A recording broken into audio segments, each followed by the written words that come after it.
Hey, everybody. Welcome to the Knowles 24/7 Instant Reaction podcast and live stream. Oh, that's delicious. Tastes like Miami Tears. Presented by Knowles 24/7. Well, I hope you guys watched every second of it. And unfortunately, if you can't take it in on video, we're celebrating pretty hard right now. The Knowles, I wish I had the vocabulary to describe, but I'll do the best I can. Absolutely dismantled Miami in a way that I have not seen since the nuclear reactor meltdown at Fukushima. I have not seen anything that impressive, disgusting, and complete in quite a while. The Knowles beat them 45-3 in a game where Miami was in it for approximately 0.45 seconds. And that may have been before the pregame kickoff. My God. I know that the climb is not like the progression is not linear or whatever, but holy hell, boys. It's been a while since your boy Big Papa Rowland with the Ryan Bartow shades on right now. Felt this good. Miami did nothing right. No, Florida State did everything right. We imposed our will. Trey Benson, my God, nuts the size of cantaloupes. My God, did he show up? What a take in the portal. And everybody played absolutely fantastically. I'm sure we'll get to it chronologically, but boys, the people want to bask in it like we're basking in it right now. So, Adam, get that beautiful bald head of yours into that basket. Hold on, Trey. We need some of this action right now. Boom, boom, boom, boom, boom. Hey, Mario, suck it. Mario sucks in Florida State is much better than Miami. Oh, my God. First off, can they please remove that man out of their mouths? I am so overhearing, oh, they're injured. He's really fighting the culture. He's a fraud. He's been a fraud. We've been saying he's a fraud. Everybody's telling you he's a fraud. John Reese has got to have a serious payroll for sucking that man because help me, I'm poor. Ridiculous. In the fourth quarter of that football game, when they are getting absolutely dominated and they've been outcoached thoroughly from play one, why are we giving him credit? He is credit. Who we thought he was, a fraud. His staff, frauds. I'm glad that they can buy talent. Guess what? They're never going to win anything with that fraud. The sooner they come to that realization, the better off they're all going to be. Kevin, what do you think? Do you want to talk about frauds or what you want to talk about, man? Oh, man, he's already been fired from the city of Miami once. It'll be funny to watch him get fired again. He got run out of town at FIU. You weren't good enough at Florida International. Come to Miami, we'll give you $10 million a year. What I liked, so this was a mirror image of 2020, right? But in 2020, you saw a Florida State team that had no talent, that was out there fighting every down. This year, you see a Miami team that has all the talent in the world, but does not give a flying rip. Talk about culture. This Miami team has no positive culture, and that's on the head coach. It was absolutely, and honestly, it wasn't like one of those deals where they got beaten from pillar to post, so the effort dropped. Miami's secondary was making low effort penalties the absolute entire time, and it was very talented guys that were blatantly holding Florida State's receivers. And we talked about it in the group chat, like this is going to be a long night for Miami because there was just, I don't know if it's a lack of effort. I don't know what it was, or if we just Kalimad like Indiana Jones in the Temple of Doom ripped their hearts out of their chest. I want to maybe think about it that way. But Florida State took what was a talented defensive front and absolutely decimated them in such a way that honestly, nobody had up to that point, and we knew that Tyler Van Dyke was banged up. To be honest with you, the kid shouldn't have been playing. Not only will Mario Cristobal ruin your draft stock with his garbage schemes, he will play you until your appendages fall off of your body because he doesn't care, because he is a clown. However, even with all that being said, Miami's defensive line and their defense was 100% healthy and ready to go. And Florida State's offensive strategy, which we knew about a little bit beforehand, on every drive. Well, they called the touchdown play quite a lot. But the strategy was to run into the teeth of that defense. And, dude, executed masterfully. They already, I think they already, it was either Miami's average yardage on the ground given up in a game. That was eclipsed by, mid-second quarter. And it was eclipsed just by Trey Benson. And, of course, the scheming was nice. The offensive line had of course, there were some negative plays, which we expected. But I thought they had a wonderful performance, as did the entire team. But, man, so many of those yards were just on Trey Benson's back. Dude, it was a wonderful game plan, executed perfectly. I even think that there was probably multiple levels to that game plan that we didn't even get to see because we just pimp slapped them so hard we didn't even have to get there. We didn't even have to get there. No. And even just go ahead. We'll talk about it chronologically, man, but I just kind of want to bask in it ever, man. That was disgusting. I think that's what everybody wants to do. So they clearly, the thought process for them was that they were going to be able to run right at them, which makes a lot of sense if you think about what Miami's strength is of the D-line, but their strength of the D-line is getting up the field. So when you're a penetrating up the field defensive line, you want to trap, you want to kick, you want to do a lot of that stuff. We saw them last week trapping Georgia Tech. We saw them this week coming back to they were doing a shorter counter trade than what they typically do, and they were kicking a little bit tighter, wrapping up underneath, and they were able to hit some of that counter stuff right in the middle of the defense as opposed to going wide with it. Right. And then they started to get wide with it some. They just took what Miami was going to give them. If Miami's going to run up the field, we're going to kick you. We're going to wrap behind it, and we're just going to run right at you. And they really kicked their butts. I'm trying not to cuss. I know some people are going to be listening to this with their kids in the morning, so I'm trying not to. 45-3. You got to give us some leeway. The boys got to learn. Asses were kicked. Let's talk about total yards. 454 for FSU. They could have had about 954 if they felt like it. 188 for Miami. The best part of Miami's offense was the rushing attack, which Florida State held to 126 yards, 3.8 yards per rush. Ew, gross. And 62 through the air with the Florida State secondary, which has been much maligned throughout the year. But I'll tell you what, Miami did try to test them with those bunch sets that we talked about on the triple option broadcast. And Florida State, for the most part, held up effectively, even when Tyler Van Dyke was in the game. And it was just that full, healthy Florida State defensive line unit, when operating at 100%, is a thing of beauty. LSU knows. I mean, that is, boys, smoke them up on the smoke them if you got them. But listen, LSU knows. They faced Florida State team at 100%, and they should have got beat by double digits. And what did LSU do tonight? Oh, they beat Alabama. Interesting. So Florida State is better than Miami, LSU, and Alabama through the transitive property of unquestioned college football mathematics. Guys, what stood out to you? Do you want to go through this thing chronologically? We're the best 3-loss team in the history of college football. Whoever said that on the podcast. Listen, do you guys want to go through this chronologically? Yeah. What's up, John Green? Great comment. Do you want to go through this chronologically? Do you want to keep talking about some more big picture stuff? Or maybe let's take some questions and just kind of see how the people feel. Because, my God, there was a whole bunch of stuff in the game to talk about. I guess if you want to just keep talking about the brutal beatdown that we gave upon them, there was even some interesting stuff after the game was out of hand. The way that Mike Norvell handled Deuce Spann after a blow up, I thought that was very revealing, and I thought that was almost a God, want to talk about an advertisement for recruiting. Mm-hmm. My goodness. So you guys go ahead. Kevin and Adam. Kevin, what would you like to add about maybe Florida State's offensive game plan, how they executed, some things that stood out to you? I want to talk about their defense. I think you nailed it. Miami came out, and I mean, we've been watching and breaking down Florida State's film all year, and they had the exact game plan I probably would have had.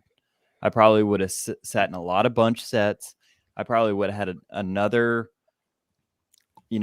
set for my mobile quarterback and challenge Florida State to try to stop a mobile quarterback. They haven't been able to stop bunch sets, haven't been able to stop mobile quarterbacks all year. And you know what? They did. Florida State responded exactly how I was hoping they would. They put Jarrian Jones at the front of that bunch set. They had him blow up that bunch set. They weren't getting the easy completions that other teams were able to get. Florida State made an adjustment. You saw them make an adjustment to get that pick. That first half. The pick by yes, Greedy Vance. Vance. They went to a straight spot drop zone, which we haven't seen them run. They ran it a little bit at Georgia Tech, but they ran it because it helps you get some turnovers, and you see what happens. He had his eyes in the backfield. They threw it right at him. Beautiful, beautiful game plan by Adam Fuller. I thought the defense was the star of the show, and they didn't really look bad until you started seeing backups go into the game. And no, they did the whole line change of the second unit in the third quarter. They immediately put back in the starters, put the clamps on them, and then now listen, I'm not one for higher powers intervening, but it feels like Miami's done something to be smited by whatever God you believe in. For them getting that close to scoring a touchdown for the first time in 800 years, right? And then for the snap to just roll across the ground, I will say that it was funnier than the first time I saw Wolf of Wall Street. Holy hell. That whole sequence just goes back to how poorly coached they are, though. I mean, they're come on. Very poorly coached. You call a timeout because you can't get lined up right. And I guess you could say we just saw this out of Florida State because of their red zone woes at the beginning of last week, but it didn't end up in something that looked quite that ugly. But they've got to call a timeout down there because they can't get anybody lined up right. They almost had a delay a game. And then your quarterback's just not even ready. And I get he's a freshman, but I don't know. That looked like a whole cluster. You prepped him for They this looked game. so lost. Outside of a couple broken runs, one against a blitz where they caught you, and then them just picking on Amari Gainer. I mean, everybody picks on Amari Gainer. Sorry. But other than that happening in the game, they had no success. He lobs one up to Restrepo, and he's lucky to not get picked. They just look – they are a cluster. They're bad. I wanted to believe that they were going to come out and be able to move the ball and do some things because it's Miami. It's a rivalry game. They do have some talent. But holy crap. I mean, that's as ugly as it gets. And the environment was electric for about 5 seconds, right? The first sellout since whenever the last time Florida State plays in Miami. That's the only time you can sell out that crap ball. But anyway, so they get the sellout. They get the people there. The tailgating was absolutely phenomenal. The people were ready. And they did have a little bit of juice as far as like stopping Florida State on that drive. However, Mike Norvell and the team, they calm the nerves. The team that's better at execution, the better coach team, they wait. Dude, I can't believe you guys are putting some of these comments up there. I don't know about that one. They wait. I didn't put that up. They wait. And they wait. They get the penalty because they're testing Miami secondary deep. Miami secondary cracks. They make the obvious penalty. And it just looked like the mature, better coach roster. It even overcame the whole like home field disadvantage. And I know you guys can't see it. I'm like quote fingering until my metacarpals fall off. But the home field disadvantage that dissipated within the first like 5 seconds. And the better team, and we all knew, I think, inherently from the stats, from the eye test, from everything, that Florida State was the better team, regardless of Miami's like talent composite. But man, it showed itself far and away. Like it's been a while since a team that has the talent that Miami does got dominated like that. They've played some teams and nobody's done to them what Florida State has. And it's a testament to our team. It really, like, they suck, they're poorly coached, whatever, but it's a testament to our team, I feel like. I like these two stats next to each other. So success rate, Miami had a 37% success rate, which is pretty bad. And you know how many explosive plays they had? I can think of the Jalen Knighton run, and then I'm not sure what else. They had one. Miami? They had one. They had one. So if you take out that one explosive play, when their offense was on the field, they got they were worth negative 0.4 points a play. That's how bad their offense got demolished. Like every time they lined up and every get a snap was worth negative 0.4 of a point. So every time they were on their chances of winning went down by 0.4 of a point. That's how bad their offense was. That's comically terrible. Shout out to CJ Hertz here for showing Kev the love with the fourth and 4 shirts for Tate. Dude, Tate Rodemaker, what about that pull? He pulled it a couple times on some reads. You gotta love it. He looked good. Light him up, Tate Rodemaker. Light him up for everybody. Let's talk about that night and run. I mean, Yeah. that night and run was only successful because they caught you in a blitz. You brought Jamie off the edge, and they got you out gap there. So, I mean, it's one of those ones you almost gift wrap that explosive run to them. I don't even want to. You know what though? I thought they had a couple opportunities. Miami had a couple third and shorts where they could have gone an aggressive new school coach probably would have gone. Mike probably would have gone for a couple of those. And Mario just did what Mario does. Let's punt the coaches football. Like it's 1983. Let's be safe, guys. Let's be safe. Let's trust our defense. Adam, our offensive run game's going to figure it out. We're going to be okay. No. Adam, we've lamented the fact that we've seen a great first quarter here, a great third quarter here. We've seen a great half. We've seen a bad half. We've seen a scattershot approach this Florida State team that is in the win close era of the Bobby Bowden rebuilding map. And we've been lamenting, like, when are we going to see a complete performance against a team that is dangerous? We've seen the complete performance tonight. It was we talked about it on the Georgia Tech film review. If only Florida State would have done X, Y, and Z, they could have been up by 30 against Georgia Tech at this point. Mm-hmm. Florida State did X, Y, and Z, and they beat the absolute dog piss out of a team that has 5-star talent littered throughout the roster. And they took their lunch home with them, and it was a Chris Farley bully on the bus moment from Billy Madison. We just ate all 30 of their bag lunches, and they had nothing that they could do about it besides peeing their pants at the old mill. Craig, we will always make fun of Miami. Yeah, I don't care where anybody's been. Dude, what are you talking about, Craig Gergens? We can't make fun of Miami. FSU is once there. We're not there now, right now. Not going to happen. So anyway, Adam? What do you want to do? You want to focus on any like individual player performance? Let's think about some of the big plays from the game. So let's talk about some of the big plays from the game, and maybe some of the. It's like almost hard to say, okay, this was a factor in the game. You just went out there and kicked their ass. I mean, yeah, it was a total. Everything was a factor because everything was great. All right, how big was it for the shot play early? How big was the shot play early to Pokey? Did that really set the tempo? Set the tempo for the rest of the game? If you don't get that shot play there, say you go down and get 3, do you think it impacts the outcome of the game? Not that you lose, but maybe you win. I don't know. I think 30 to 20. I think it establishes that Miami had been preparing for explosive plays in the passing game all week. They knew that, and Florida State just completely got behind them and out-executed them. So, yes, I did think it set the tone. We are the better team.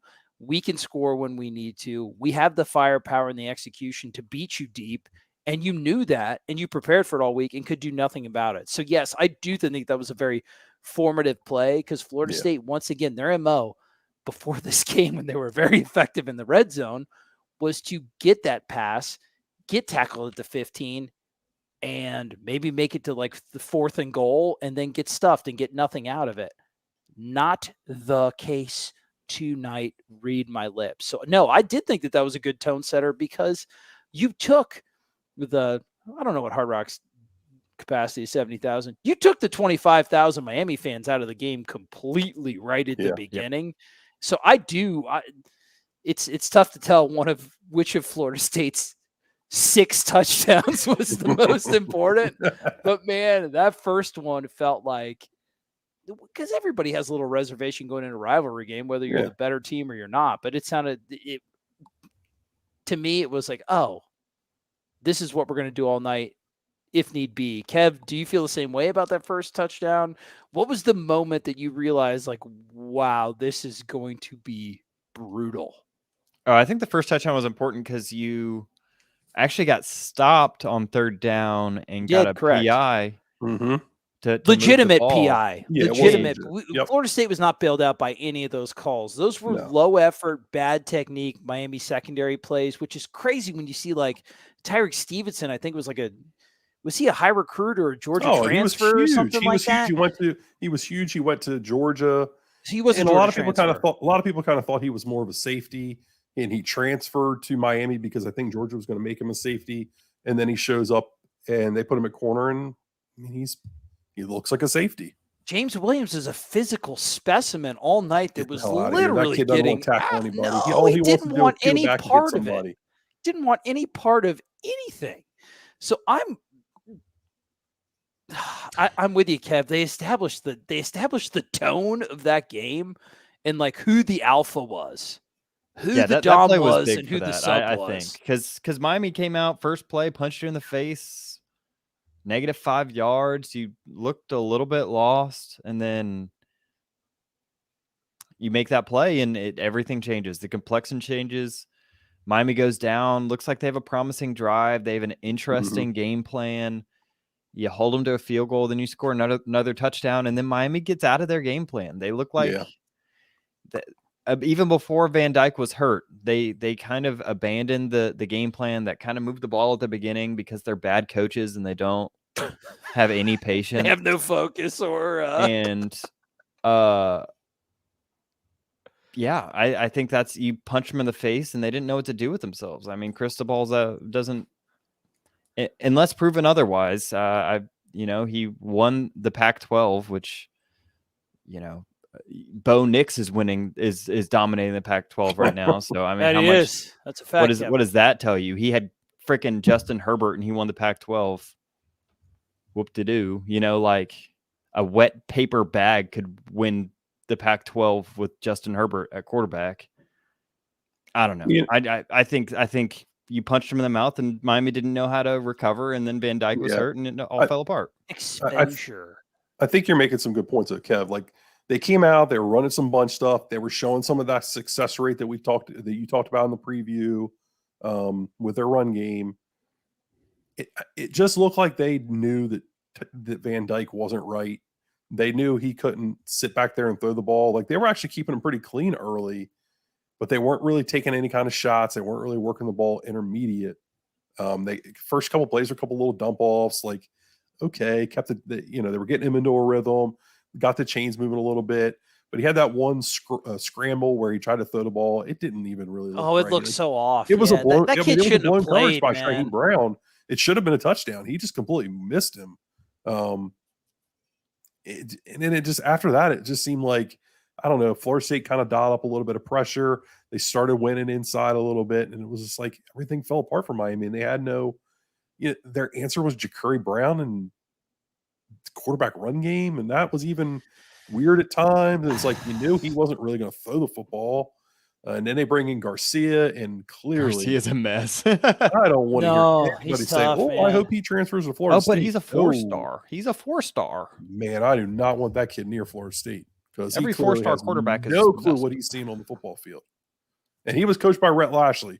Rhett Lashley can coach quarterbacks. Yeah, so don't tell me it's all because he's under Josh Gatt. No. That there clearly is something going on there that he's not seeing things. I mean, that ball to Greedy Vance, that was as bad an interception as that was almost as bad as the Tate interception his freshman year. Did you see his interception against Duke last week? Oh yeah. He threw it. There was not a Miami receiver within a country mile. That kid is struggling. Kev, I'm going to focus in on right now because I think I want to talk about trenches. I want to talk about Jordan Travis. Kev, what did you think about Jordan Travis's play throughout the game? Are you all right, Adam? Are you getting attacked by bees or something there? Stinking fly, man. Jesus Christ. Sack up, dude. We just by 42 points. Let the fly barf on you and land on that big, beautiful chrome dome of yours. Anyway, Kevin, talk about Jordan Travis while Adam deals with this fly problem. Go ahead.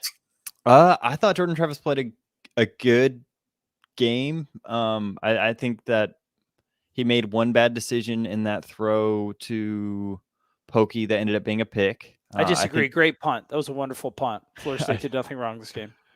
I think he threw that I think he was in double coverage, capped over the top. I don't think that was a good choice. And if you're going to throw that, you need to lead him into the field. But outside of that, I mean, to be fair, Miami was just kind of giving it to you. Florida State ran for so many yards. Jordan Travis didn't have to make too many throws. I mean, he did the games. He did the game he had to play. I mean, he threw for 200 yards. He made some great plays with his legs, though, when it was needed to. And I thought 10 for that was 12, a nice difference from Georgia good. Tech. Yeah, he didn't. That's the thing. He wasn't called on to win the game with his arm a lot because Florida State's game plan and execution were so effective. I thought he effectively used his legs when he needed to, but that's a kid, man, from that first year that we saw him having that full total command of the FSU offense, the scheme. He never looked rattled. Against like Leonard Taylor's, Akeem Mesidor's, all those guys, it meant nothing. Jordan Travis died. Like, credit on that throw to Johnny Wilson, Toafili on the wheel, right when he was getting crushed, right? Smashed. Because we have been criticizing him a little bit for backing away and not having good footwork. In the face of pressure, and he sat there and he delivered a ball. So huge credit for that ball. I mean, I thought that throw was really good. I thought the Johnny Wilson throw, where Johnny had the really big catch on the sideline, was a nice throw and catch by the two of them. I mean, they didn't need Jordan to do anything, and they really didn't. They were able to just line up and run the football right down Miami's throat. Let's talk about why, Adam. Let's talk about why. The defensive line we've established dominated you down forever, broken into smithereens. Let's talk about the offensive line performance. A Florida State offensive line that at times has been exposed a little bit, a lot of times due to injury, but a lot of times due to some of the personnel limitations. They did not look like that for the most of the night tonight. Of course, they gave up some negatives against the Leonard Taylors and the Akeem Mesidors and all those guys, but they got what they wanted, man. Jordan Travis didn't have to do much because Trey Benson and Lawrence Toafili. We didn't even have Trayshawn Ward. We thought Trayshawn Ward was going to play this game. Brother, take a rest. You were not needed tonight at all. What did you see from the offensive line? Was it just better performance? Was it the scheme? What was able to make Florida State so effective against a Miami rushing attack or a Miami rushing defense that has been notoriously stingy? And this is starting to become a theme. They did it against Clemson. Clemson doesn't do it either. Clemson may have given them a little bit with a light box. Tonight, Miami has a very good rushing defense. And with a loaded box on, I think on one of the touchdowns, it was 8 men in the box. Florida State was able to get whatever they wanted. So why do you think that? Was it execution? Was it scheme? What do you think about the offensive trenches? I think it was scheme to start.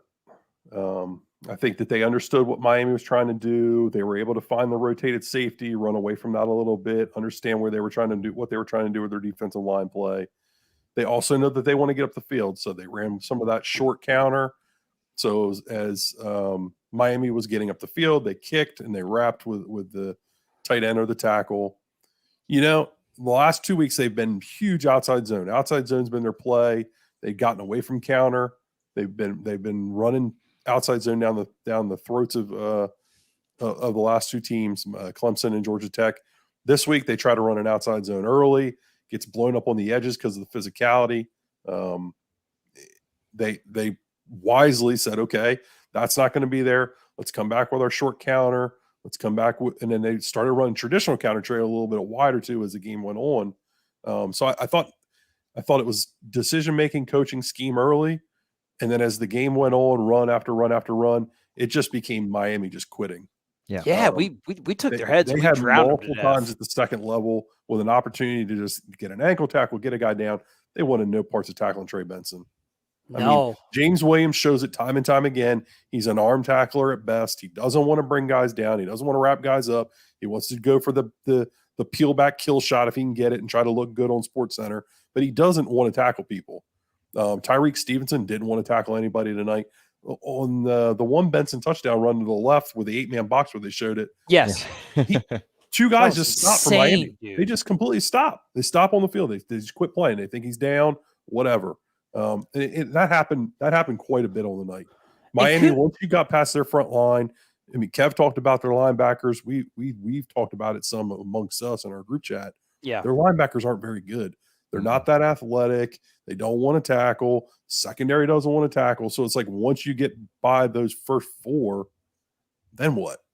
And that's what Trey Benson did. You're absolutely right. Once you could get through that first 4, it really was just running backs have a field day. And Trey Benson, I will say, we've talked about him and Lawrence Toafili being like outside zone specialists. That's obviously a concept that really fits their game. Tonight, they ran the base stuff from Florida State last year, man, especially Trey Benson, the way that he was running tight to the pullers.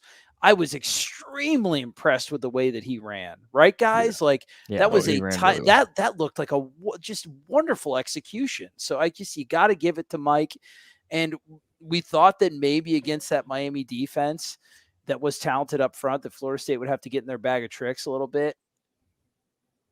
No, dude, you just lined up and you just smacked them around, dude. Yeah. You challenged their manhood and whether how much they really wanted to be there.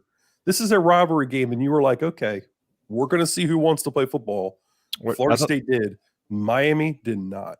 I thought Chris Paul was going to get these kids to play a rivalry. They didn't want to be there. No, we took their will away from them. We grasped them by the nuts and twisted them slowly the entire game. We own that stadium now. I know the Dolphins own they own the deed to that, or the city of Miami Gardens, or wherever that crap hole is located. Yeah. But we own that now. That is our place. We own everything about it. So do you guys want to talk about anything more of the game? It was a complete domination. I cannot wait to review it. Somebody asked me on Twitter. It was like, hey, what's the value in reviewing this? The value in reviewing this is therapeutic. It's going to be like Mystery Science Theater, and I'm going to be evaluating Troll 2. It's going to be just a brutal decimation. I cannot wait. So part of me wants to do a 2-part first half, second half, full domination every play. Oh, absolutely. It'll be like Terrifier 2. It's just Florida State's Art the Clown, dismembering better get everything. All 5 offensive linemen in there to break the rock. Dude, Trey Benson headbutted the rock and it shattered into 1,000 smithereens. The guy is a goddamn superhuman. He's a meta-human. So whoever whatever. They not only broke the rock, they broke hard rock. They had fans leaving that stadium with 8 minutes left in the second quarter. Dude, you got Surrender Cobra in the first quarter. You did, yeah. Yes. Oh my God, the elbows were splayed and flayed. So obviously the game we will talk about it in the very analytical, dissection-y, smart way that we do.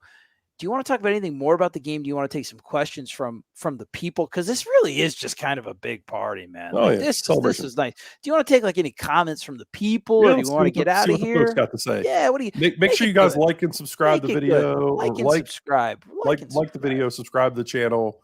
Go over to X's and Knowles, subscribe at X's and Knowles. Also, Trey just broke his camera. If you guys got any questions or comments, we'll put it up on the screen. Read your name, get some answers. I've seen a lot of people talk about recruiting. Hold on. Adam, you want to talk about freestyle? You do not want to hear me freestyle. Come on, man. What are you? Are you what would you be more of a Biz Marquee freestyle? Would you be a B Rabbit, talking about mom spaghetti? What kind of? I'm not sure I've got the freestyle in me. No, the O-line, I learned some love. What did they do right? I thought they were physical. That was a big thing. I just thought they played physical. They anchored real well. It's tough until you go back and rewatch the offensive line. I could say some technical stuff, but you really got to go rewatch those guys to know what they did right. I thought the run game put them in. I thought the run scheme put them in good position to block angles and to let Miami defensive line kind of do what they wanted to do and then run where they were going to go away from. So we'll look at that closer. But Adam, good awareness. That's from Keith Gordon, by the way. Yeah, good question, Keith. But Adam, good awareness from the offensive line as far as spatial reasoning of letting the Miami defenders take themselves out of the play enough. It was just command of the offense. Kevin, how do you feel about how Mike Norvell handled Deuce Spann? He had a personal foul penalty in the fourth quarter. Obviously, highly emotional. I would like to hear your thoughts, and then also your thoughts on it too, Adam, being a coach. I thought it was absolutely phenomenal for a variety of reasons, but there would be no sane parent that would let their children be under the tutelage of me. So I'll let you talk, Kevin, and you talk, Adam, especially you being a coach, Adam. Yeah, so I probably won't answer this too much other than I like that it was heated. He got in his face a little bit when Span was already upset, and he could see that it upset Span even more. And he went and talked to him, and he tried to settle it down. He tried to tell him to move on. And I think the big thing is that he got back out there, and that play isn't.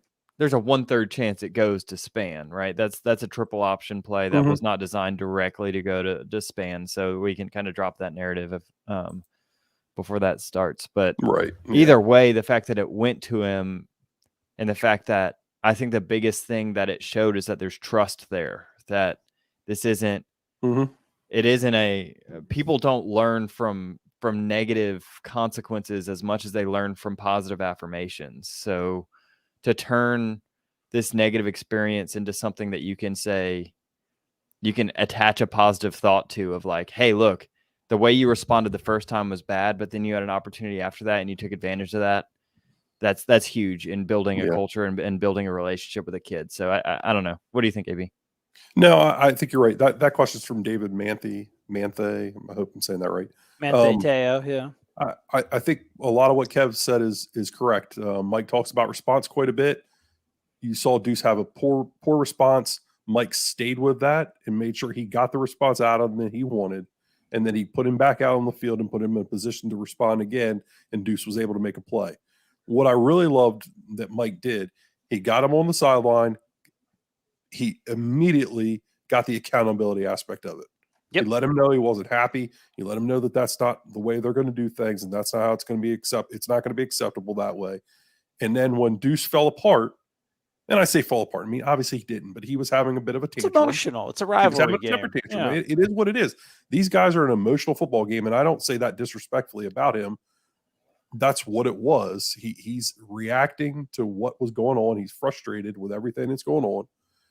Mike went over and did some breathing exercises with him. He played counselor. He went over to the sideline and did breathing exercises with him to help get him calm so that he could get the response out of him that he needed. He saw that his football player was not handling and responding the way he needed him to, and he went over there and gave him tools to be able to do that. I love that. As a counselor and a person with a counseling degree, I thought that was tremendous. A lot of times you see these guys just keep going and digging and digging and digging until you lose a player. He made sure that didn't happen. Major points won for me from Mike on that situation.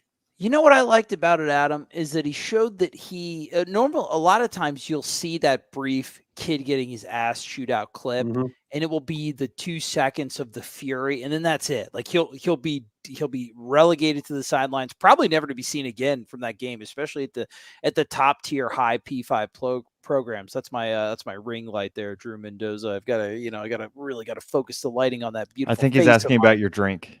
Oh, it's a Glen Morangi, very low level scotch, because I don't really know what I'm doing, but it tastes delicious. Anyway, what I liked about it is it showed that Mike really values his players. He went off on him, and normally that's it. That's the interaction that you see. However, the interaction continued. Deuce went away. He followed him to calm him down and get the player's feedback and let him know, like, you are an important part of this team. You are valued. I do value you. We need to get you back in the game because you have physical tools and contributions, and your contributions as a teammate that are valuable to the squad. Yeah. And you see so many kids, especially in this day and age, an interaction like that could send a kid screaming to the transfer portal. It really could. And it has at other programs. And what happens? You get the kid engaged, and he contributes on the very next series. Yeah. It was extremely. We want to talk about recruiting. We want to talk about how little does the on-field product matter to Miami's recruiting class. You're going to find that out pretty soon in the next couple of weeks. But you want to talk about something that, if highlighted correctly, is nothing more than a huge neon like billboard of "Come play for Mike Norvell." It was that interaction, man. That was a guy that cares about every single player on that roster through and through, and that was a phenomenal piece of coaching. So thank you, Drew. Was it Drew Manthe that asked that question? I think Drew asked about your glasses. David Manthe. Dave And Drew asked the way more important question. But David, yeah, thank you for asking that, because that was there's so many sub storylines that pop up through the course of a college football game. I thought that was great. Let's take a couple more and then we'll get out of here. Sean Kennedy from Facebook asked, did you guys see any improvement from the secondary? I definitely thought that I did. Kevin and Adam, did you? I want to hear Adam's answer, because Adam, in his preview and everything he was saying up until this game, was that he was nervous primarily because of the secondary. So I kind of want to hear his thoughts. I think it's TBD, right? I don't know if you can have any grand takeaways about how the secondary played. But did you see an improvement in play? I thought they run fit really well. I thought they came down and were very active in the run game, which I was happy to see. Jamie had a good game. Yeah, I thought Jamie had a good game. They're starting to include him in the game plan more, which is nice to see. I mean, we talked about earlier, Shaheem Brown had a bust on that one coverage that I think TBD last year hits for a touchdown. This year, he just totally missed him. They got beat on one bunch pass. Jamie got beat on the flag that went to Restrepo that Brown threw. Yep. I mean, I didn't notice anything. We'll see when we go back and watch it. I just didn't think Miami challenged you. I don't think they've got anything. They got nothing at receiver. It's shockingly bad how little talent they have out there. Well, the Colby kid he's been on. Restrepo was a full go.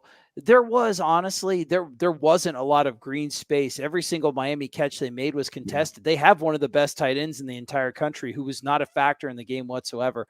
So I do agree with you, especially with the issues they had a quarterback, Adam. But was there improvement in secondary play? 100%, absolutely. Was it mostly because of Florida State's competition, or because of like a difference in scheme or a difference in execution? We'll find that out on the film. Mm-hmm. But yeah, man, the secondary played great. They held Miami to 3 points. I love this question from Kessna. And it's not about Florida State, Miami, but comment on Kelly going for 2 at the end to beat LSU or to beat Alabama. Thought it was the right call. Thought he should have gone for 2 against Florida State. Thought he would have beaten Florida State if he had. God damn, you really got to make it weird, dude. Not tonight. No, he wouldn't have. They would have got a pick. No, they wouldn't. Being honest, the man asked the question. I'm going to give him an honest answer. I thought he obviously learned a lesson though, and he went and did what he should have done against Alabama at home, and he beat Alabama. So good for Brian Kelly. Yeah, not looking necessarily terribly forward to playing that team again, but it'll be a good game. Let's see, a couple more here. Would like the O-line to break the rock. Yep, see, somebody else. He regrets for going for 1 against us. Thank you, Robert, shutting Trey right down. No, dude, you just got to make it like negative on a time where we beat our rival by 42 points. It's a wonderful quality that you have. Anyway, Kevin, do we have anything where we can make it positive? Because we should have beat LSU by like double digits. Hey, so darn it. What did you just... it's okay. Keep rolling. Let's talk about the rest of the season. Let's kind of briefly preview. We've gotten a couple questions. I've got one by Fitz Taylor up here asking if 9-3 is looking more attainable. Oh, looks very attainable tonight, boys. I mean, Syracuse were once again. They were a high-performing team at the beginning of the season, but we all had our questions of what's going to happen when they go through that meat grinder of a schedule that Florida State had to go through. Unfortunately, what has happened? Their quality of play has dropped. They've been hit by injury. They still have a very competent defense, but no, that's an extremely winnable game. At this point, I expect Florida State to go 9-3. Wow. Yeah, I really do. I think Florida's the real threat there. Yeah, of course. I think they're the toughest game left, but I mean, at this point, do you expect Florida State to win that game? Yeah, if I was a betting person and spread was even, I would say Florida State's more likely to win that game. But I think all the numbers are going to say that you are more likely to win 2 than 3 going forward. But the numbers can be wrong. It's a binary game at the end of the day. You got to just win them. I think Syracuse has 4 players that were probably some of the best players at each position in the ACC. They had a really good corner, a really good quarterback, a really good running back, and a really good wide receiver. And they've lost 2 of those guys, and it doesn't look like they're getting either one back. So that's a real detriment to their team. I think they're kind of a shell of what they were. And so that bodes well for Florida State. There's a good chance that you can actually blow Syracuse out because they just don't have anything right now. I mean, they got beat pretty good by a pretty bad Pitt team. Yeah, you can run right down their throats, and we've seen that really become a strength for Florida State. Yeah, they lost another defensive lineman today. I'm not sure if they got him back by the end of the game, but they're very, very weak on the defensive line. I think their average defensive line weight is like 250 pounds. Kevin, if Schrader's not available, that would be a very disappointing loss. Kevin, and there's some rumors that Schrader might be out for a while. Kevin, official prediction for these next 3 games. I'm gonna get Adams too. We'll all be on record. I'm going 3-0. Kevin, what about you? Yeah, I guess I got to go 3-0. I think when you look at each game individually, you should win all of them. But that Florida game's more 50-50 than I think a lot of people want to face up to. That their defense atrocious, but that offense. When Anthony Richardson is on, he is one of the more physically talented quarterbacks in college football. Yeah, but you said 3-0, so it doesn't matter. Adam, what do you think? Is this a point where I say 1-2 and you face palm and get mad at me? I would end the stream immediately. I think I'm going to go with 3-0. I'm worried about. I do want to see how they bounce back from this. This was a humongous win, and they're smoking cigars in the locker room. I do want to see how they bounce back from this game. And Adam, that's fair. But to be honest with you, I feel like they emotionally processed this game by middle of the third quarter. They were just beating Miami's ass for so long that I would be if it was like the emotional dump of maybe they won it at the end. But I don't know, man. I feel pretty good. 3-0, 3-0, 3-0. We're predicting 3-0 as a unit, guys. What a phenomenal night for Florida State. What a phenomenal night for Mike Norvell and his program. What a phenomenal night for Noles 24/7 in their fantastic, comprehensive, unbeaten coverage of this program. But you know what? Even more importantly than all that, what a fantastic night for you, long-suffering Florida State fan. My God. Bask in it. Of course, you'll try to move on from RisingSpear.com. Yeah. Yes. Oh, yeah. Recruiting season's coming up, and we'll cover it all here. A lot of people talking about Cedric Baxter in the chat. You want Cedric Baxter, go to RisingSpear.com. Yeah, if you want to continue to see if you want to see what Mike Norvell can do with 4- and 5-star talent, go to Rising Spear. Go to RisingSpear.com. Anyway, you long-suffering Florida State fan, the natural inclination will be to go from week to week. Just soak it in, man. I don't care who you root for tomorrow. Soak it in. These are very deep-cut questions because those are people that have known me since college. Anyway, I am Trey Rowland. That was Coach Adam Brown. That was Coach Kevin Little. Florida State decimated Miami 45-3, and I've never felt better. We love you guys. Keep chopping. Go to Noles 24/7.